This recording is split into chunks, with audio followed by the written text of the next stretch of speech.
Now we're live. What's up, Shaun? Like the profile photo there, buddy.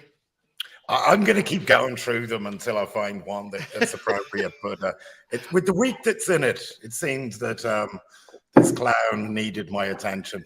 I totally love it. I gotta admit, it is quite the week for him. What are your thoughts? I'm taking a moment of just going. It's the start. Look, I've been fairly vocal about most things, but I've been fairly vocal about what I think of this clown and his exchange. Going back to the days when they took over the mantle of the shitcoin casino from Bitterx. I think my views, not the show's, I think he's a con man. I think he's way worse than SBF. And hopefully this is only the start of what's going to happen to him. Is that clear? I don't think you could be any clearer. Excuse me while I sneeze.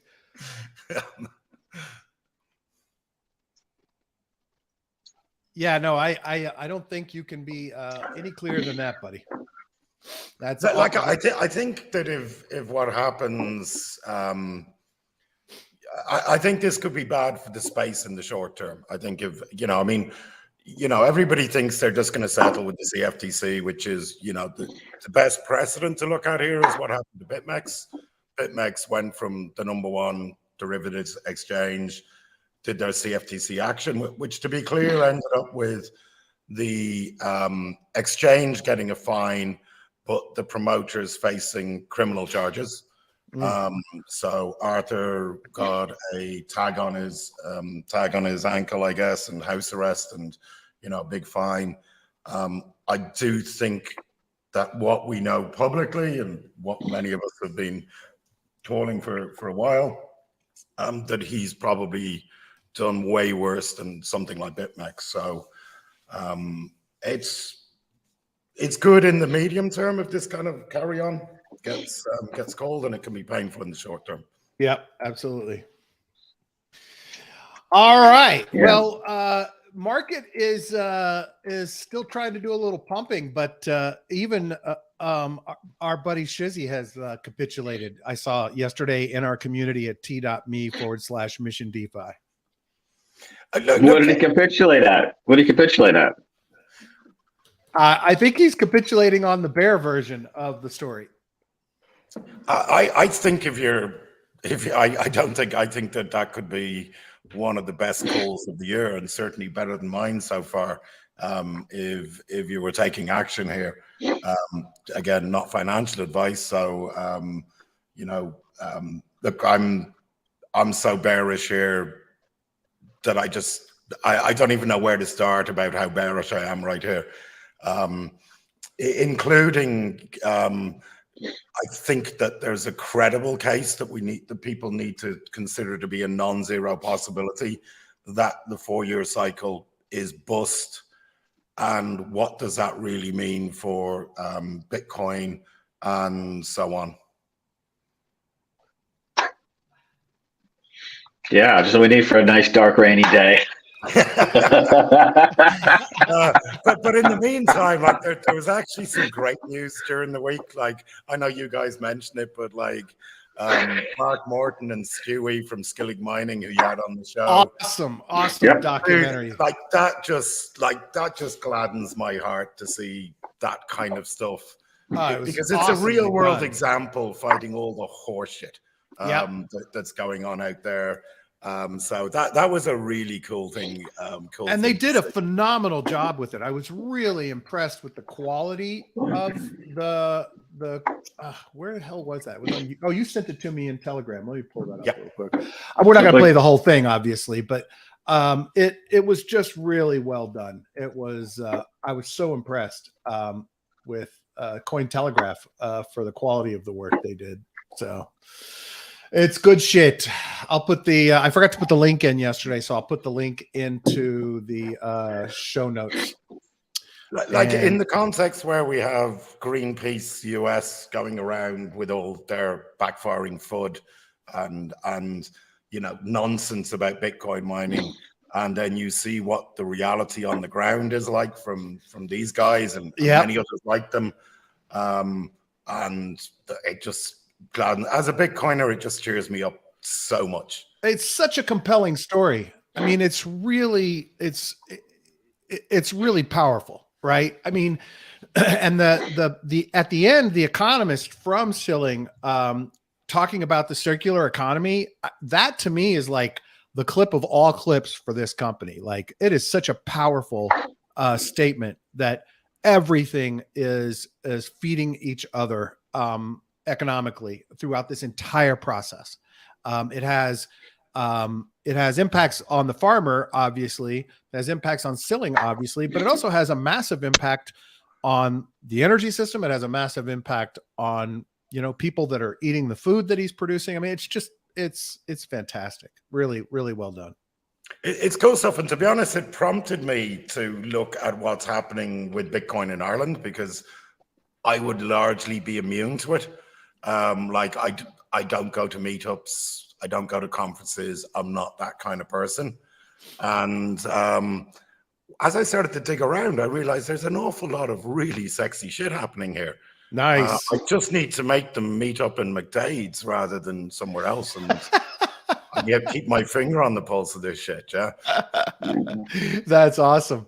Yeah, I got to tell you, I was itching to just go to Ireland after I read that, and then you posted in the community that whole thing explaining Britain, United Kingdom, and Ireland. Then my head was ready to explode, and I'm not even sure where I'm going. So, I just fly to Dublin. You'll be fine, man. We'll okay. All right. We'll look after you. Richard Sullivan says, hi, sir. Oh, Joe, I completely forgot yesterday. What, buddy? So I told everybody in the show notes that I screwed up. That was the reason for Joe not being here yesterday. We had a conversation about not having a show yesterday. I, in my head, hadn't finalized that and hadn't cleared out the schedule from an interview we previously had scheduled. Long story short, Joe thought we weren't having a call, but Joe, yesterday on the program, many of our community assumed you were arrested. So Shizzy started a Free Joe hashtag. So if you excellent see Free Joe around, I think Shizzy was ready to break you out of prison. So I think we nearly started a fundraising at that stage. That's right. We're getting that concerning, man. Exactly. So we're all glad to see you here, Joe. Thanks for joining us today. Alive and well. And well. Max Life says, listening while driving and earning Hive Mapper honeycoins, multitasking and all right. degenning. I love it. That's awesome. That's fun. That's pretty cool. All right. So Shaun, look, I mean, I tweeted today about you coming on that it's hilarious watching all these people ranting about how dumb the bears are and how they have no clue. But I'm over in our community listening to you talk about, the money is leaving. And I'm any other time, if I wasn't interacting with you, I'd be kind of going, oh, well, maybe we will have a bear. But knowing that there's no foundation left to everything makes me really confident that you're right. So let's be clear. I can be wrong. I do wrong a lot. I do it very well. Okay. Yeah, but if the money's not there, the money's not there. This is fundamentally like, if I could share a screen here. Just again, you're up. I don't want to depress people, but if it's possible, have you got my screen there, man? Oh yeah. Sorry, I'll add it. Yeah. There you go. So ignore that bullshit. Another thing, just if you're a trader, just be careful of. I know everybody's worrying about PCE prints tomorrow. Far bigger impact on our little world is we've got huge options close tomorrow. I believe one of the largest, which is quarterly, monthly, and weekly options close tomorrow at about 8 or 9 UTC. So we should expect some volatility. That tends to, and just for people who kind of, a lot of the large kind of market makers will have to buy or sell Bitcoin, spot Bitcoin, based on how their options are looking. And so there's a lot of interlinkages that are going on here that could cause some price volatility. So tomorrow could be an interesting day. And I think we've got PCE as well. So always interesting, and monthly close. Right. But look, let's go to this and go, look, give it to the bulls. Yeah. So if we go back to the very, very simple, hang on, let me clean some of this bullshit out of the way. Weekly levels. So we've weekly level. We went up and we've kind of tapped this weekly level. Are we rejecting or not? If we take this weekly level, then the next one's up at about 31.8. But this was a strong candle from the bulls. Like, don't, whatever your bias is, the price is the price and the move is the move. So it's a very impressive move by the bulls. No question about it. I would be concerned, and again, just from if I was bullish here, is that you tend to get what we call these ABC moves. Let me just change the color of this on bear market rallies. So I would be concerned that probably we're printing, whether it's tops here or wherever, we're just printing a classic ABC, which would fit in well with so these kind of bear market rallies tend to print ABCs. So one other thing, again, if you're bullish, and I'm not discouraging any, I'm a fucking mega bull on Bitcoin, is if you look at, if this is a bear market rally, we tend to hit somewhere between the 38% retrace percentile, like we did on this one, up to the 50. So if we take this wave down, you can see that right now we're hitting the 38% retrace, and the 50 is in confluence. So again, you know, everything's lining up. Yeah, and again, look, if you want to be bullish, be bullish. I'm just saying exercise a little bit of caution that there are technically some things here that maybe you should think about if you want to be a bull. I've nothing against bulls. I don't. This is not a us versus them situation. I'm long from below and I'm short from above, so I'm kind of okay with the results. What I do have to do, and the reason I have to be honest with myself and go, is my thesis wrong? And if it is, then I have to close my shorts and take some money. If my thesis is confirming, then I will either add or just hold or so on. So a couple of reasons why I believe that I can't flip bullish. Number one is just money. Okay, so whatever nonsense people are going on about QE, even in the macro world, they understand that what the Fed is doing by increasing its balance sheet is tightening, even though there's an increase in the balance sheet. Because what's happening is that the money that's been put into the banks is causing the banks to offer out less credit, simply because they've got a balance sheet problem. Yeah, they're you know, they're investing long and borrowing short. And so there is a tightening effect of that. So it's not QE the way we would remember it from print to go Burr time. But even ignoring that, even if it was, that money has to get into our ecosystem. So the orange line here is obviously the Bitcoin price. The blue line is the total amount of stable coins in existence for USD-backed stable coins. So that is Tether, USDC and BUSD, i.e. things that you can buy into the space with. So I can go to Tether, send them $1 million, $1 trillion, whatever, and they will issue me stables, or I can go to them with my stables and they will give me fiat.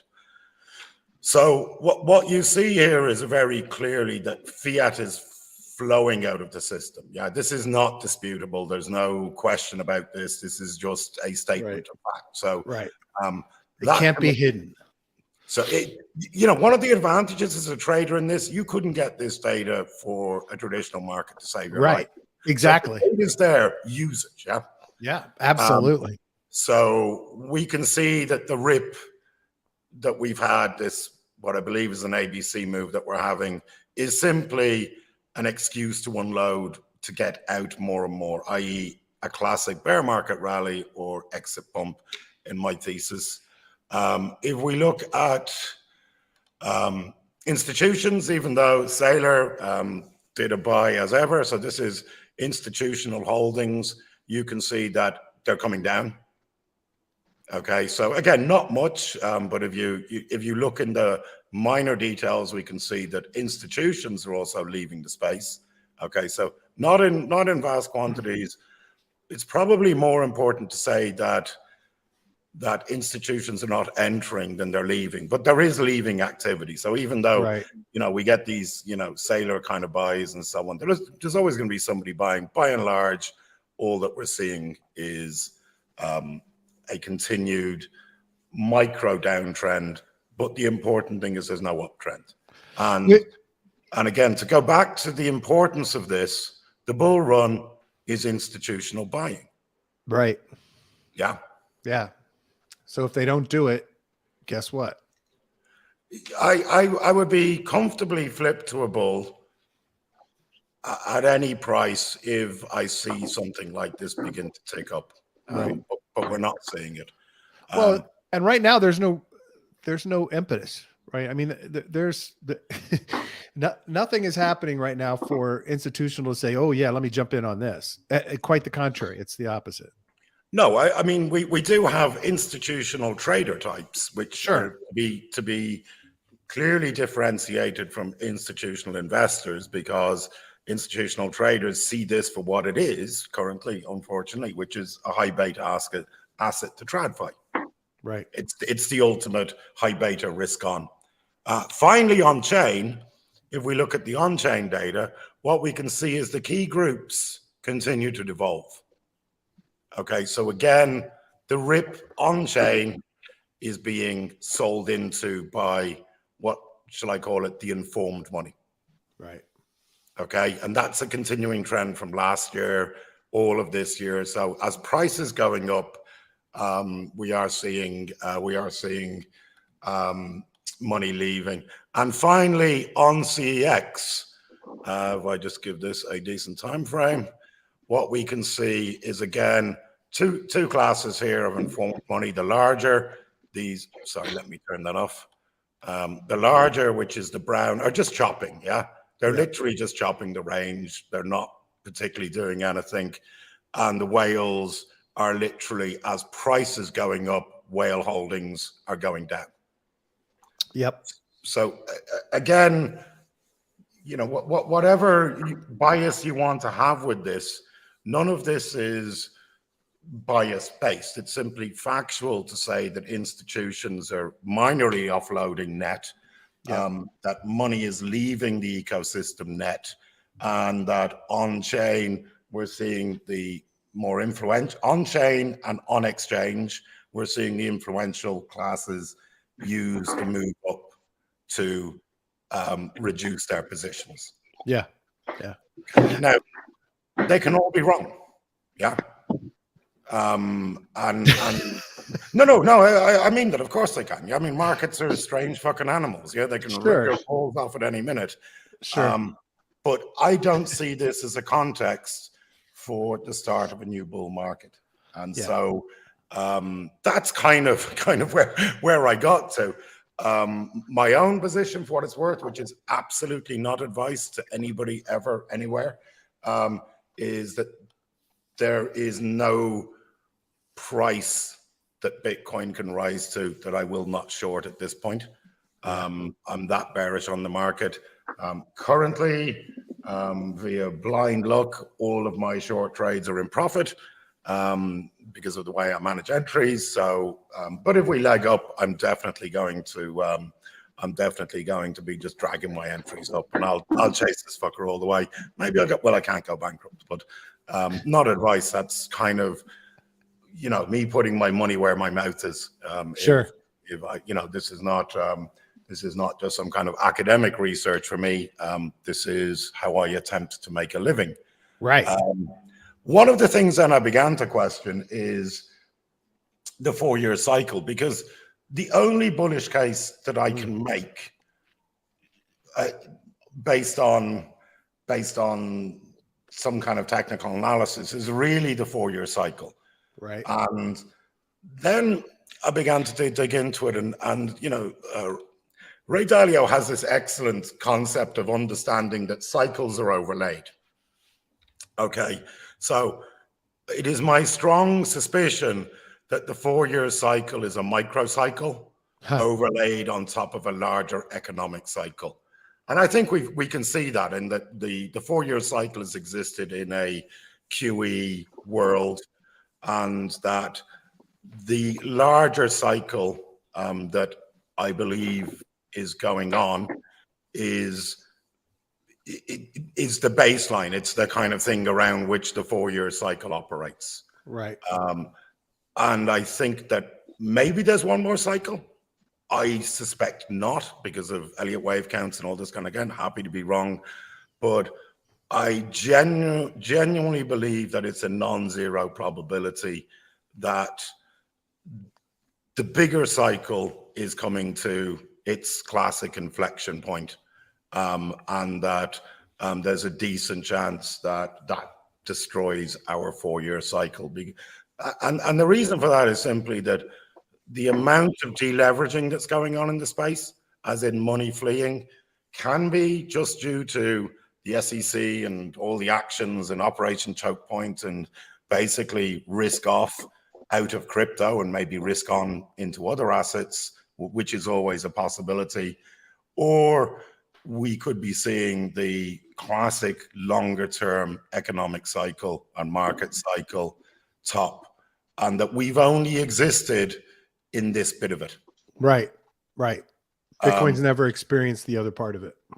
Yeah, and again, I don't know. Maybe there is another cycle, but I think when conceptually we're looking at cycles, we need to understand that cycles are overlaid on top of each other. Yeah, sure. And that for sure we've been, now whether we're here or here, I don't know. Yeah, but I think it's I think that there's a decent probability we may be here, and I don't know how to assess what that could mean for excuse me, for Bitcoin. And it's just something to consider. I don't have any. I mean, you know, I'll round trip my Bitcoin holdings to 5 cents. Yeah, I don't give a shit. Yeah. I'm a believer. Obviously, I'll try to print a lot more Bitcoin. And as we say in OG land, bear markets are where Bitcoin returns to its rightful owners. Thank you, kids. But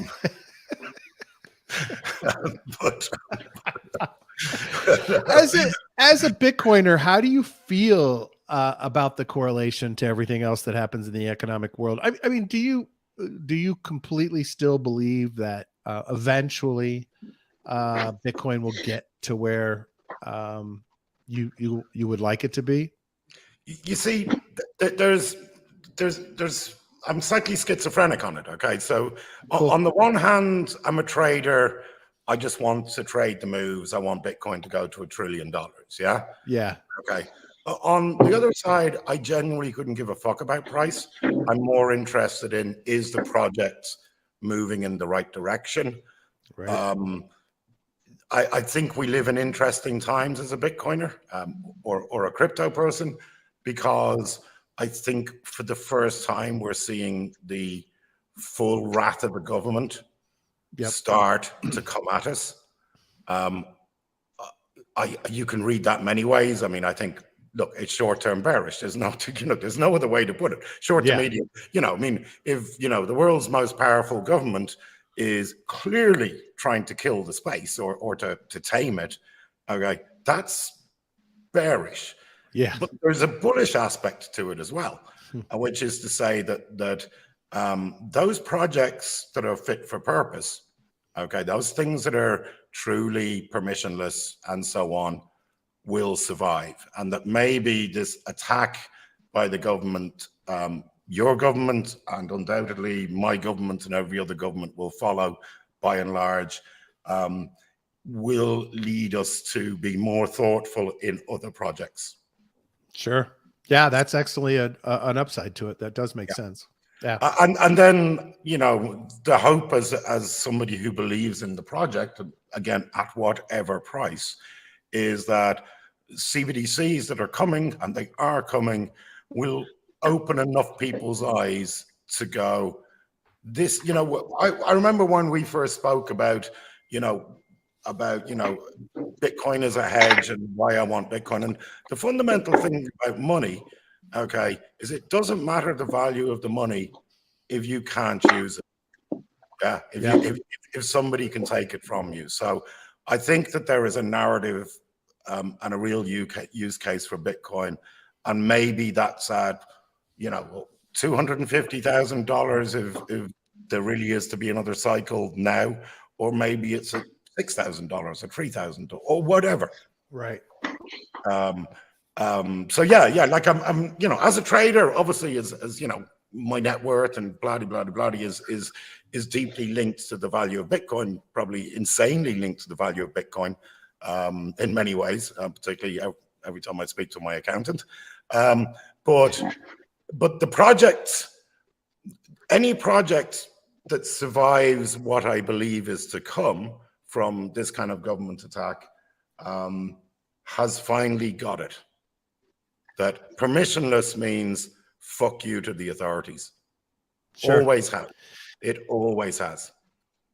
Well, and your point of view is obviously the most decentralized is most likely to survive, and that proves out a lot of the arguments that you've been making about the other chains in the market, the other tokens, the other crypto, the shit coins, and so yeah, I see the good and the bad. Right? It's a mixed bag. It sucks to have this attack, but the attack could actually lead to, along with economic problems, CDBCs, whatever, could actually lead to more people getting their eyes opened and awakening to what the money system is really like and what the alternatives are. Yeah, I mean, it's Darwinistic. If they, imagine what would happen to this space if Binance and Tether got stopped. Right. Okay. These two linchpins and all that. I mean, we go into turmoil. Okay. Yeah. And I'm not saying that obviously there is action against Binance, nothing against Tether, which is not a silence I'm comfortable with, since every other stable coin has caught the attention of regulators. Yep. And that has actually made Tether more and more critical. I'm not a Tether footer. I'm just going, let's game this out. What happens if the two central parts to people's perception of what crypto is, which is USDT and Binance, run into serious trouble? Where are we? And I think that we have a project bloodbath, but at the end of the day, maybe this is necessary to get back to what we're trying to do, which is, again, permissionless. I keep coming back to it. I mean, permissionless is the whole point. Permissionless means, by definition, fuck you, government. Yeah.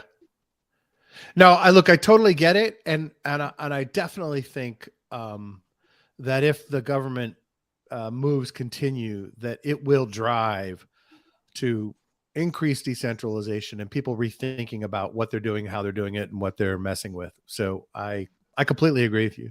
Niblitz, by the way, had posted in a comment. He said, I've been reading about shady connections between FTX and Tether. I don't have the domain knowledge to tell how true the shadiness is. Any thoughts on USDT and FTX and Binance? I think you kind of hit it a little bit. Well, I think if you want the shadiness, fundamentally USDT is a Shitfinex, what do they call it? Bitfinex. Project.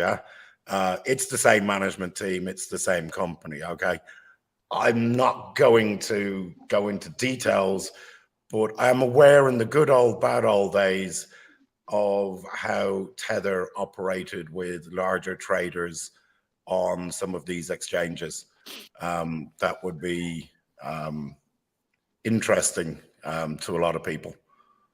You're gonna leave us hanging. But again, I think myself and Niblitz were kind of having a couple of comments in the Telegram group of going, I put this all down to the same thing, which is, look, I trade in a CEX. Okay, I am not apologetic for that. Okay, I've traded on what I think is the least risky CEX. It's still bandit country.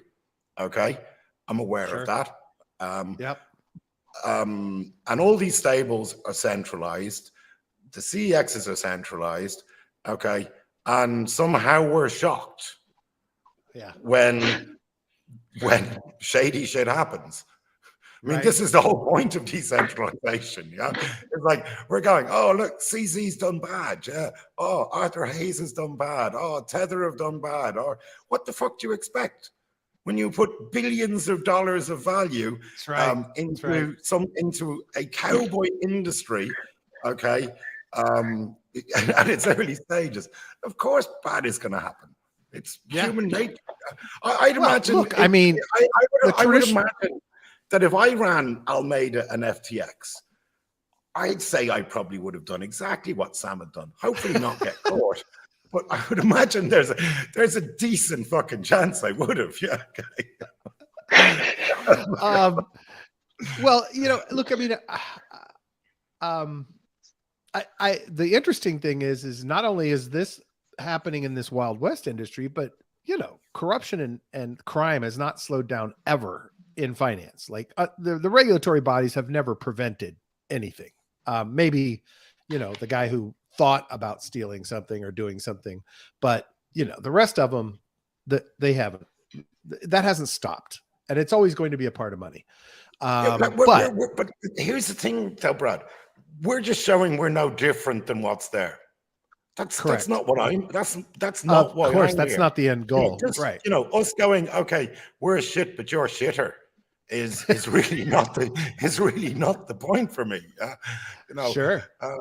And again, while I love stealing candy from kids, I fucking enjoy it. I get great fun out of it. Okay, the reason that I got into this space was because I felt that we were building better stuff. Yeah, and I think that we do have better stuff, but we've got a lot of bad stuff as well. And Sure. Again, I know a lot of people think that I'm fudding USDT and FUD has become to mean something really strange in this game. FUD is almost like you're spreading unsubstantiated rumors. Okay, right. Let's be clear. Okay, the shit that's happened with Tether. Okay, the shit that's happened with CZ, the shit that's happened with SBF, and continue the list on, okay, is statements of fact. Okay, now if you want to call that FUD to suit your bias because you think CZ's fucking Superman, okay, cool, good luck to you, yeah? Keep your money there. And by the way, that is an excellent read, by the way. Mr. Muccioli says, if you want to read about what Shaun just talked about, read Reckless by Jonathan Beer. He writes about Tether and larger traders, co-location of banks, faster withdrawals, etc. Very interesting. Is that kind of what you were intimating at, Shaun? Yeah, that's an excellent read. I think, again, that and the block size wars are almost compulsory reading for people who want. I mean, Reckless is again, it really, while the stories are interesting, it really just demonstrates that a large part of our industry is exactly the same as the rest of the industries, the rest of the financial world. Yeah, absolutely. And sure, maybe I can trade a coin or some shit to make some money out of that, whatever, but what's the point of what we're doing then? Shaun, Mr. Muccioli is begging you not to FUD Tether because you are the opposite of Jim Cramer. So he thinks that whatever you say will happen. I've been Kramer-esque in my calls all this year, man. Please. I'm going to hat off to Shizzy. I know this evening or tomorrow evening he may be drinking a shoe full of cheap vodka on his call, but he really that's right. That. That's right. I'm praying for 30K so he doesn't have to do it, but I'm going to tell you I'm going to be cheaper. That's awesome.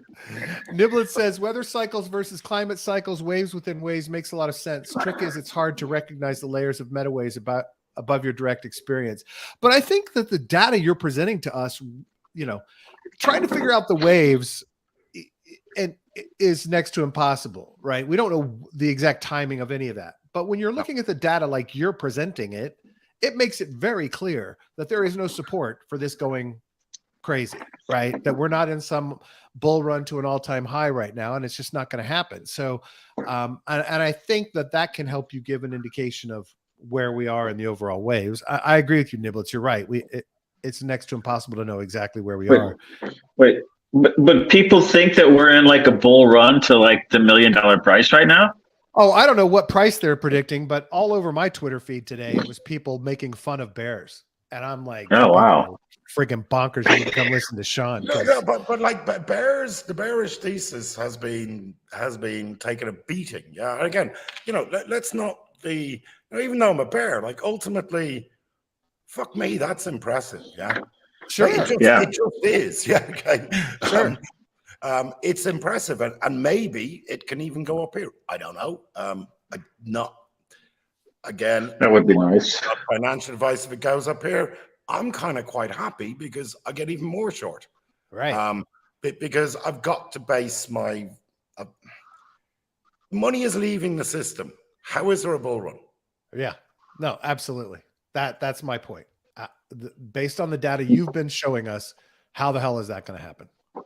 Absolutely. Yeah, it's funny, Shaun. I was talking to some trade fight people, some hedge fund guys the other day, and I was like, "Hey, you just need to watch." Well, I'll tell them Thursday from now on, but you need to watch the Thursday show. You'll figure it all out. And I was like, exactly. What's he saying? I go, I think eventually like 6K or something like that. And he's like, then they all look at me and they're like, does he know when? I'm like, no shit. There's the $1 million question everybody wants. Eventually.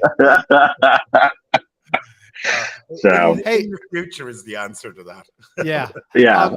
Those of you hoping that Do Kwon's going to come back and buy a shit ton of Bitcoin and bring us all out of this, unfortunately, Mr. Kwon's going to be serving at least 1 year into Montenegro prison before he's even has a chance at being extradited, and before he actually could even be prosecuted. The way the law works in Montenegro is he gets to spend at least the next year with a cell full of 8 to 10 guys, very small, no beds. So Do Kwon's, wow. And that's all because they want to charge him first for the fake identifications they found in his plane.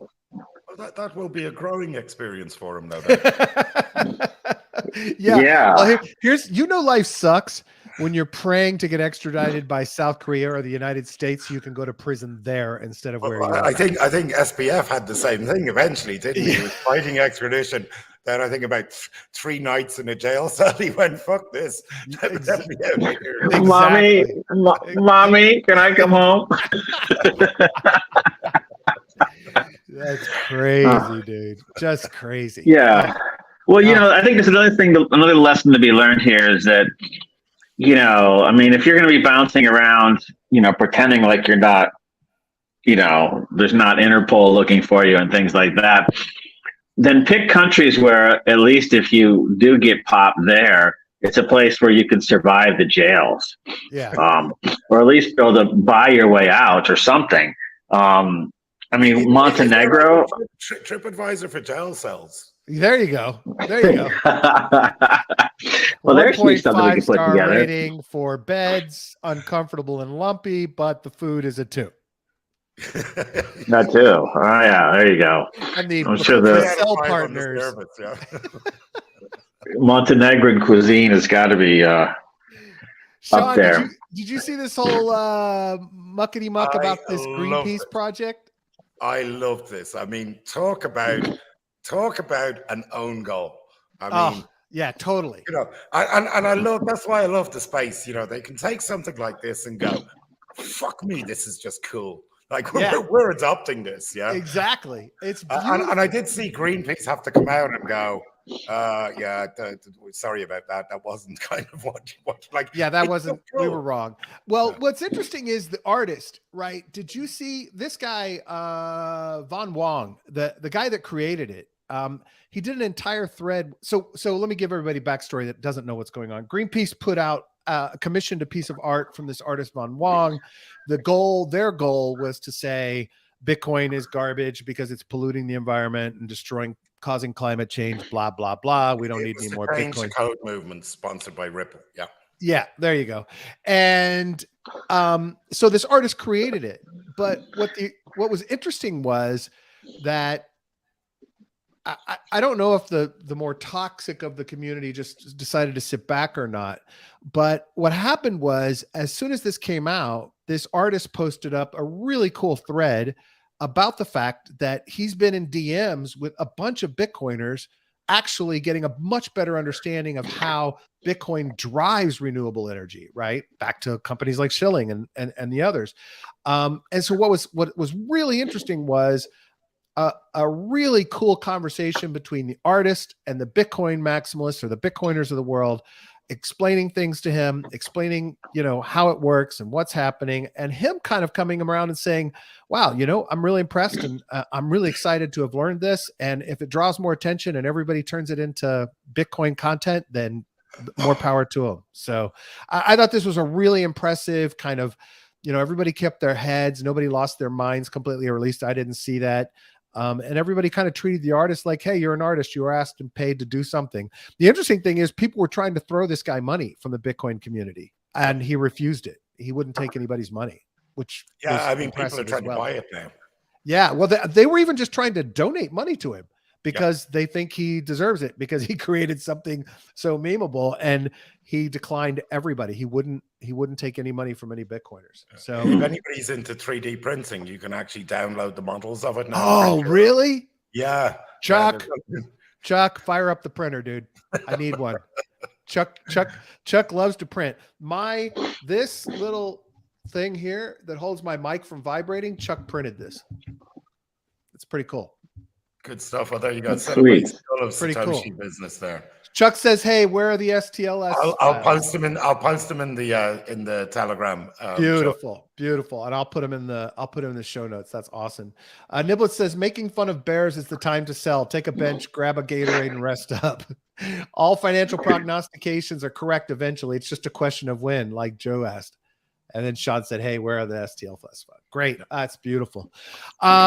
Let me see if I have anything else interesting for us to discuss today, or if we're good to go, gentlemen. I think that's about it. Everything else is news I'll take tomorrow. Oh, although in testimony yesterday, this is not yet the House Financial Committee, and please, people, Americans, there are two houses of Congress, the House and the Senate. Senator Warren does not work in the House. The House is controlled by Republicans. The Senate is controlled by Democrats. So Gary Gensler is going to be appearing at the House Financial Services Committee hearing. And that means Senator Warren has nothing to do with it. So, we need a little education if we're going to take on the political forces in this country. Anyway, Gensler yesterday, somebody copied me on a tweet. I don't know where it is. I'm not going to go looking for it. Gensler yesterday, for some reason, twice in his questioning in the budget hearing, not the Financial Services Committee hearing, twice discussed the fact that he is the godson of Representative Stoyer. And I don't know if there's like a story coming out that, people were worried it was going to be another Senator Warren feeding him questions thing or not. But twice they brought up the fact that he's his godson. So this whole thing it's so incestuous. It's pretty pitiful. So anyway. Yeah. Well, he's either trying to show like, sorry, Joe, you need to do a video explaining all this shit to us foreigners, man. Like the way I put in explaining the United Kingdom. Remember that one from when we were kids about a bill? Remember that one about the bill? I'm just a bill on Capitol Hill. Exactly. We already have that. That was like Scholastic or whatever. Those were great. That was like, and that was like what do they call it? Ear. What are the songs when they get stuck in your head? They're called earworms. I think is what it's called. Just on Niblets there was asking about altcoins, which look here's some altcoins. I mean, I've got my little shitcoin chart. If you want it for what it's worth, which is probably very little, it's the same chart as before. But altcoins will buy and there's always something that bucks the trend, but they're just leveraged to Bitcoin. Yeah. Okay, so if Bitcoin goes up, by and large, the altcoin market will go up a bit more. And when Bitcoin goes down, the altcoin market goes down a bit more. So they're, as traders, most traders view the altcoin market simply as a leveraged Bitcoin play. Got it. Now, there's always exceptions to the rule. There's always, but that makes sense. Yeah, that totally makes sense. Yeah, I get it. Totally get it. I was going to try to play. Oh, here we go. I'm going to play a little. We'll give you a little education. So. Well, considering that 30 years ago, I think it was 70% of Americans didn't even know who the Madonna was. I doubt if they understand how this shit works. Yeah. It's like a virgin, man. I don't think we have any audio, do we? Yeah. Oh, we do? Because I'm not hearing it. That's Yeah. Oh, well. Sean, I'll leave you the link so you can catch up on this later. This is how a bill comes along. I don't know why I don't have audio. All right. That political system is so much easier. It's just a question of how much money goes into a brown envelope. Well, we have that system here efficient. too. Actually, the brown envelope was approved by the Supreme Court in the Citizens United decision, so we don't even have to put it in a brown envelope anymore. We just have to give it to a super PAC that doesn't disclose who donates. So we're one step ahead of you. We've evolved. Some folks back home decided they wanted to. So anyway, yeah, I'm actually gonna look at that. That's kind of interesting. That shows you how sad my life is. Dude, that video yesterday about how the fuck but it's so simple. I'm an old man and I should know that by now, but I was blown about away what? looking at that, the structure of Britain, the United Kingdom, Northern Ireland, the territories.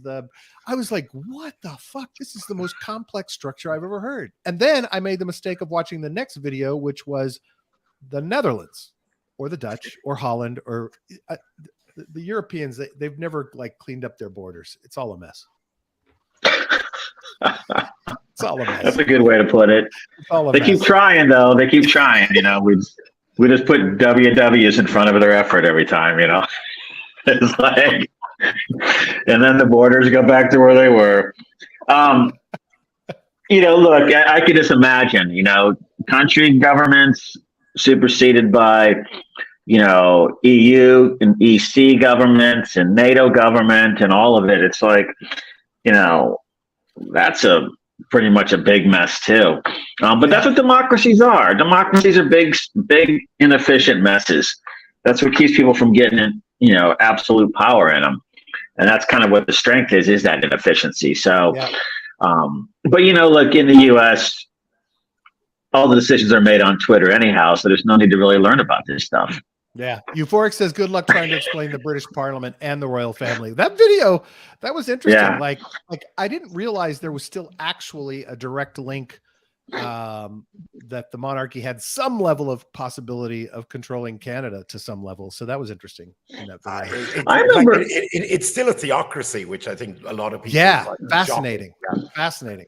Yeah, absolutely fascinating. I remember something about that in Australia. I mean, this is years ago. I want to say maybe there was some constitutional crisis there, maybe in the early 70s. And I guess there was still something in the Australian Constitution that allowed the Queen, I guess, to say, oops, no, that ain't going to go. And it was somebody that got elected, and they were talking about nationalizing a bunch of industry assets. And then next thing you know, they're pretty much out of the picture quickly. And it was this little Trump card that was sitting there. I mean, who knows where that Trump card's sitting everywhere else? Yep. I think the UK monarchs learned long ago that if they interfere with politics, they tend to lose their heads. So they exactly. I mean, they're like power and exercisable power. Keep the bank, keep your mouth shut, basically. So the Germans are kind of funny. They decided that this is hilarious. This crowd was trying to give.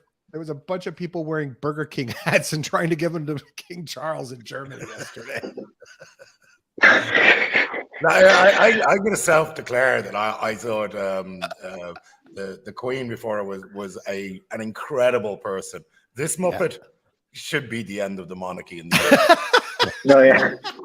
Time to move on. Come on, guys. Every time I see King Charles somewhere, I'm like, who the hell's that? King Charles, what? And then you're like, oh yeah, that guy. Yeah. It's like, It's crazy. yeah. It's crazy. All right, gentlemen, let's wrap it up. Shaun, as usual, thank you for your wisdom, your insights, your data. Really appreciate you being here. As always, Shizzy is still chanting Free Joe. Joe is live from the Miami penitentiary. Political prisoner. Political prisoner for his radical viewpoints. So Shizzy's coming to bail you out, Joe. Don't worry. He's coming to save you. Thank you, sir. He's going to come take care of you. I'm going to have to sell some Aptos. He's going to install 12 cameras in his car. That's right. Map in 95 all the way down. That's it. Niblets, Shizzy, Euphoric, Mr. Muccioli, Chuck, Richard Sullivan joining us from LinkedIn. Thank you all. Thank you, Max Life. Thanks everybody for joining and participating. We really appreciate you being here. Thank you everybody listening. Thank you for everyone that's listening now on the podcast or watching on YouTube. If you are doing either of those things, please rate, review, and subscribe. Make sure you click the little bell on YouTube. And as Joe will tell you, please make sure you smash the thumbs up so we get boosted in the algorithm. Shaun, you are an awesome human being. We appreciate you coming and talking with us every week.